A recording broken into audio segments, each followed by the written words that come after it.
बता देती हूं, मेरे को पहले चारों एक ही साथ बता देना चाहिए था। देखो एक बार समय बच जाता थोड़ा। देखिए सेंसरी मोटर जन्म से 2 वर्ष, ठीक, इस पे मुझे लिखना पड़ेगा येलो कलर से। देखिए जन्म से 2 वर्ष, आपको पता है गोल डायरेक्टेड बिहेवियर, दिशा निर्देशित व्यवहार, डेफर्ड इमिटेशन, विलंबित, वो जो मेकअप वाला उदाहरण दिया था, विलंबित अनुकरण, out of sight out of mind, यही पे कमी है, यही पे अचीवमेंट है, यानी ऑब्जेक्ट परमानेंस, ठीक है, अपने सेंसेस से सोचता है, ठीक, ऑब्जेक्ट परमानेंस देख पा रहे हो कि नहीं देख पा रहे, नहीं देख पा रहे, सिर्फ ब्लैक लिखना पड़ेगा, येलो से ना लिखें, हाँ कमाल कर दिया मैंने, तो कहते हैं गिफ्टेड वाली हरकत थी मेरी, है ना। देखिएगा एक बार ब्लैक से लिखना पड़ेगा, ब्लैक है नहीं हमारे पास अभी। देखो यहाँ पे, ठीक है, तो हम कहेंगे ऑब्जेक्ट परमानेंस ओपी, ठीक, गोल डायरेक्टेड बिहेवियर जीडीबी, और क्या था जल्दी बताओ, डेफर्ड इमिटेशन डीआई, और सेंसेस से तो सीखता ही बच्चा, सिंपल बात, शॉर्ट में लिखेंगे, ठीक। अब 2 से 7 वर्ष प्री ऑपरेशनल, इसमें बहुत सारी सीमाएं हैं, यानी लिमिटेशन बस एक चीज अच्छी है, वो है सिंबॉलिक थॉट,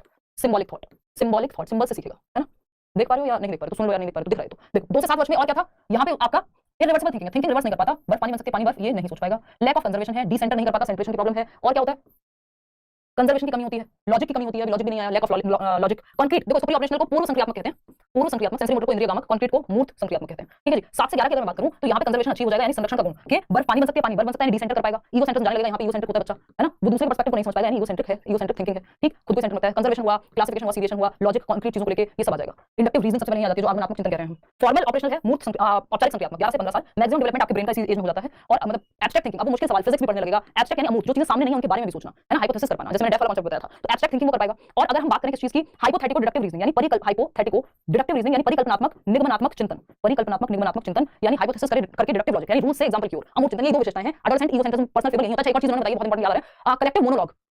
होता है, सामूहिक एकालाप, 3 से 5 वर्ष, यानी आप ये कैसे लगभग इस स्टेज में, प्री ऑपरेशनल स्टेज में कलेक्टिव मोनोलॉग आएगा, जब बच्चे 2 1 2 2 3 4 पूरा स्कूल जा रहे हैं, कोई किसी से बात नहीं कर रहा, सब अपनी बातें कर रहे हैं, बच्चे अपने क्लोनों में खेल लगे हुए हैं, सब कुछ बोल रहे हैं, क्लास में जब आप क्लास में जाने से पहले एज अ टीचर आप देखते हैं सबकी बातचीत पे सब चल रहा है, कुछ चल रहा है, बस बोल रहे हैं सब, क्या बोल रहे हैं समझ नहीं आ रहा, तो यानी कलेक्टिव मोनोलॉग, सब अपना अपना बोल जा रहे हैं कलेक्टिवली, बात कोई किसी से डायरेक्ट नहीं कर रहा, तो वो 2 से 7 वर्ष में आएगा कलेक्टिव मोनोलॉग। अब आते हैं वाइगोस्की पे, फटाफट से समझते हैं वाइगोस्की को 2 मिनट के अंदर, ये थोड़ा ज्यादा हो गया। सोशल कंस्ट्रक्टिविस्ट, यानी सामाजिक रचनावादी, यानी ये बच्चे को समाज में सीखने की, ग्रुप में सीखने की, है ना, बात करेंगे। Social cultural approach, socio cultural approach, सामाजिक सांस्कृतिक परिप्रेक्ष्य, इनकी थ्योरी है कॉग्निटिव डेवलपमेंट की, लेकिन इनकी थ्योरी का नाम जो है वो सोशियो, जैसे पियाजे थ्योरी का नाम था कॉग्निटिव डेवलपमेंट, है ना, लेकिन इनकी थ्योरी का नाम कॉग्निटिव डेवलपमेंट ना हो, इन्होंने संज्ञान बच्चे के दिमाग के विकास की बात की, लेकिन ये कह रहे हैं इनकी थ्योरी सामाजिक सांस्कृतिक परिप्रेक्ष्य में बच्चे का संज्ञानात्मक विकास होता है। बहुत कम एज में डेथ हुई थी 34-35 वर्ष में, लेकिन उन्होंने बहुत एमिनेंट काम किया। उन्होंने देखा जब इनके जो 2 बच्चे थे, जब ये कुछ किचन में या कुछ काम कर रहे होते थे, तो उन्होंने देखा कि वो फटाफट से सीख जाते थे। तो इनका सारा ध्यान इस बात पे कि हम सोसाइटी और कल्चर से, जिस समाज में जिन लोगों में हम रह रहे हैं, बहुत जल्दी से हम सीख जाते हैं, एज मैटर नहीं करती, डेवलपमेंट कंटीन्यूअस है, सतत है, चलता रहता है ना। आप एज से पहले भी कुछ सीख सकते हैं, आप अपने से छोटे से भी सीख सकते हैं, बड़े से भी। तो social interaction, SCL, society culture language, ये 3 महत्वपूर्ण चीजें हैं इनकी थ्योरी में। सामाजिक अन्योन्य क्रिया, देखिए याद रखिएगा पेपर में अगर इंटरेक्शन की जगह आइसोलेशन आ जाए ना, तो आपको फंसाने के लिए बनाया गया वो ऑप्शन आइसोलेशन, यानी अलगाव नहीं होता। आइसोलेशन, इन्होंने ये नहीं कहा बच्चे को सोशल आइसोलेशन रखो, इन्होंने कहा सोशल इंटरेक्शन, इंटरेक्शन मतलब होता है बातचीत करे, वो अंतः क्रिया करे, अन्योन्य क्रिया करे समाज में। अब समाज में उसके पीयर्स यानी उसके दोस्त हो सकते हैं, क्लासमेट्स हो सकते हैं, पीयर्स होते हैं आपकी सेम एज के लोग, वो क्लासमेट्स भी हो सकते हैं, आपके बुआ फूफा के बच्चे हो सकते हैं, मतलब कजिन्स हो सकते हैं आपके, है ना। तो ये पीयर्स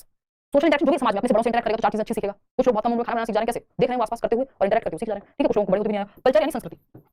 संस्कृति, किस संस्कृति में किस तरह की किताबें, किस तरह का कल्चर, किस तरह के कस्टम, क्या त्योहार मना रहे हैं आप, तो संस्कृति से भी क्या आपकी कहानियां चलती हैं, बहुत कुछ हम सीखते हैं। भाषा बहुत ग्रेटेस्ट टूल है ह्यूमन बीइंग का, इन्होंने कहा भाषा के माध्यम से हमारा संज्ञान का विकास। तो इनके लिए लैंग्वेज से डेवलपमेंट हुआ एक तरह से, या लर्निंग से डेवलपमेंट ने कहा था कि आपने भाषा सीखी फिर उससे आपका डेवलपमेंट होगा, यानी आपने इंग्लिश सीखी फिर आपने अपना डेवलपमेंट किया, उसके लिटरेचर पढ़ के उसके इतिहास को पढ़ के दुनिया की चीजें। वाइगोस्की लैंग्वेज के बारे में क्या बात है, वाइगोस्की मानते हैं कि भाषा जो है वो सोशल इंटरेक्शन से जन्म लेती है, जब आप लोगों में इंटरेक्ट करते हैं, भाषा वैक्यूम में जन्म नहीं सकती, वैसे भी भाषा चैप्टर में हम पढ़ेंगे। वाइगोस्की ने लैंग्वेज को मनुष्य का सबसे बड़ा यंत्र माना है, यानी भाषा के माध्यम से हम अपनी समझ को, हमारे संज्ञान को बहुत हद तक विकसित कर सकते हैं। मैं और आप इंटरेक्ट नहीं कर पा रहे होते, इतनी दूर से देश में से आप लोग देख रहे हैं, अलग जगह से, इतनी रात को हम लोग बैठे हुए हैं, रात 9:30 है, तो अगर हम देखें हम इंटरेक्ट नहीं कर पाते तो भाषा नहीं होती, चाहे वो लिखित भाषा हो, चाहे वो मौखिक जो मैं बोल के बात कर रही हूँ, साइन लैंग्वेज की बात आपकी नेशनल एजुकेशन पॉलिसी कर रही है ना। तो भाषा जो है बहुत महत्वपूर्ण है, भाषा के माध्यम से हम अपनी समझ को बेहतर करते हैं, है ना। मुझे लगता है कि अगर भाषा नहीं हो तो क्या ही सीख पाते हैं, बेसिक चीजें, क्योंकि भाषा के माध्यम से हम अपने विचारों को प्रस्तुत कर पा रहे हैं, सोच पा रहे हैं, बहुत सारी एक्टिविटीज में भाषा बहुत महत्वपूर्ण रोल प्ले करती है हमारे संज्ञानात्मक विकास में, एज पर वाइगोस्की। तो 4 इंपॉर्टेंट चीजें हैं, zone of proximal development ZPD, MKO more knowledgeable other, ये व्यक्ति आपसे छोटा हो, बड़ा हो, टेक्नोलॉजी को, यूट्यूब को, कोई भी जो आपसे ज्यादा जानता है उस क्षेत्र में, जैसे सीडीपी में आपको 30 आसानी से दिलवा सकती हूं, बहुत सारे लर्नर्स ने, मेरे को पता है कि मेरी नॉलेज बेहतर है उस चीज में, ठीक है। ये क्या वो कॉन्फिडेंस है, वो कॉन्फिडेंस नहीं है ना, ऐसा ये प्रूवन चीज है और बड़ा लोगों ने किया है। तो अगर मैं देखूं मोर नॉलेजेबल अदर की बात, तो ये क्या है, वो व्यक्ति जो आपसे ज्यादा जानता है, एज में छोटा हो बड़ा हो फर्क नहीं पड़ता। आप किसी बड़े को भी सिखा सकते हैं, आप अपने दादाजी को फोन चलाना सिखा सकते हैं, तो आप वहां मोर नॉलेजेबल अदर हो गए। आप खुद सीख सकते हैं किसी व्यक्ति से मैथ्स पढ़ना या कुछ भी, यूट्यूब से वीडियो से देखना, तो भी मोर नॉलेजेबल